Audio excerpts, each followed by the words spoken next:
Hey, I'm Spencer Nielsen of CS Reviews, making irrelevant movies relevant again. Alright, it is day 2 of Thriller Week, and Connor and I are reviewing our favorite thriller movies. We redid it because I had a retake. We just weren't ready. We just kind of like, hey, why don't we just do this? And we just kind of started and didn't really have a plan. But we've been really busy lately, so this whole Thriller Week is turning more into a Thriller Month. But we'll get the other reviews posted as soon as we can. And our next video was Vertigo, which is coincidentally Charlie of Trudel. Check out his channel. He said, I have a request on our last video. He said, please request Vertigo. He here said, please review Vertigo. And coincidentally, we actually planned that to be next. So, without further ado, from 1958, Alfred Hitchcock's masterpiece, Vertigo, starring James Stewart and Kim Novak. Okay, in Connor's opinion, just saying the setup to the story is the most boring setup there is. Personally, I disagree. I find the setup to be very interesting. So, there's this ex-detective from the police force.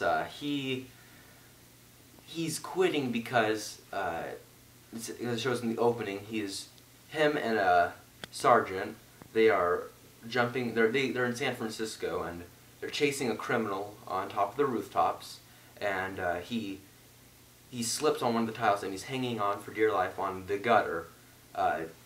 He then discovers he has acrophobia and gets vertigo. And then while the sergeant tries to help him up, he falls down and falls to his death. So, James Stewart's character, Scotty Ferguson, his nickname is Scotty, his real name is... Connor? John Ferguson. His nickname is Scotty. John Scotty. I don't know. Anyway, so he feels responsible for his death, even though all the psychiatrists say it was not your fault. He still feels guilty and decides to quit the police force. So he's getting the corset taken off to keep his back, just to help with back support and stuff. He gets a letter from an old college friend asking for some help. So he goes and visits him, and he says, I want you to spy on my wife, be a private eye, investigate my wife. And no, it's not for that reason. They're happily married. He thinks that she is possessed by her great-great-grandmother's spirit. So he goes and investigates.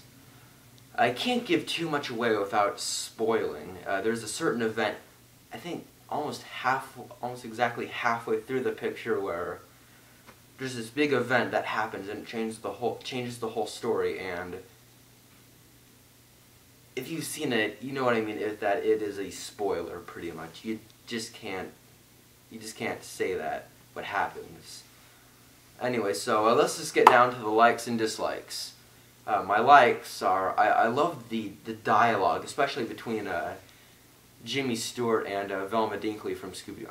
Sorry, his friend Midge, who looks like the older mother version of Velma Dinkley from Scooby-Doo.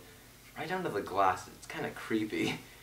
I really like the cinematography, especially when he's investigating. There's this 8-minute scene where he's following her around, investigating, and you realize there's no dialogue for 8 minutes, and kind of towards the end of that scene there's a little bit of dialogue, but it's just him following her around, and there's all these really cool camera angles, especially when she's buying flowers.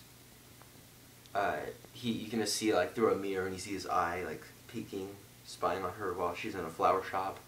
Or when she sits in front of the painting of her great-great-grandmother, you see the curl, she's dressed exactly like her. It's very eerie and dark atmosphere around that. Gives it this very mysterious atmosphere. I really liked that too. I thought that the musical score was great, especially in the big dream sequence, which is, I have to say, is one of the best dream sequences of all time. I really like it. It's very crazy and weird. Scared the crap out of our friend. What I did not like about it. Now, my dislikes is very low. I felt that after this significant turn of events, Midge, while she goes and talks to him, she's only in one scene after this big turning event, and then you never see her ever again throughout the entire picture. And I see some flaw in that, because she says nothing about leaving or anything, and it's just she's not in the picture anymore. And I had a little problem with that. It's nothing big. It's just, you know, where'd she go? My other small little thing I did not get was a thing I would have changed, and this is saying a lot, you know. It's an Alfred Hitchcock movie. Best director ever! Second best, Connor. No. Stanley Kubrick's the second best director. No. Sorry. Twin rivalry. I say Stanley Kubrick's the best director, he says Alfred Hitchcock's the best director. Kubrick's just more diverse, that's why. Anyway, I'm saying Alfred Hitchcock should have done something different, but I felt that the last 10 seconds of the picture were rushed. That's just me. I didn't get it until, like, it took me a couple seconds to really understand what happened. But, oh, another thing I really loved about this picture was the climax. The climax is just a discussion, and it gets so intense. You're just, like, wondering, what is he gonna do? Is he gonna freak out, or is he gonna contain himself? And I just absolutely love it. I think it is a very good mystery, a very good romance, psychological thriller at that too. Wasn't it ranked like number 9 on AFI's top 100 movies? Yep, number 9 on AFI's top 100 movies, the #1 mystery. Yeah, anyway. So yeah, all in all, Vertigo. Great movie, check it out if you haven't. I really love this. James Stewart gives a great performance. This really should have been nominated for some awards. It got nominated for Best Sound Editing. Okay. It got nominated for, I think, some other technical award.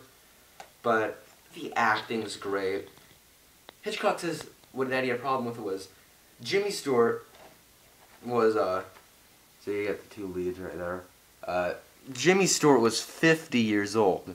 Yeah, half of a decade. She was 25. It seems a little odd when you watch it. They have such a good chemistry, and I think that I really care for their relationship, because they start to, like, get to know each other, and it's a great film. I don't want to go into it too much, but great movie. Check it out. I'd give it a 9.5 out of 10, just for a couple of nitpicking things. And it's an Alfred Hitchcock movie. I really love this movie. It's very expensive. It's grand. It's a very grand movie. Check this out if you haven't. Really quick, a couple shout-outs to Taroodle, Mr. Google's Movie Reviews, not Countdown Gods, Cinema Connection 1, can't wait to see you again, till you post some more videos, and, yeah, oh wait, what? Least Liked Critic 75. Yes, Least Liked Critic 75, thank you for subscribing, and, yeah, I'm Spencer Nielsen of CS Reviews, here to say that there are regular people who watch movies, and too bad I'm not one of them. See you later.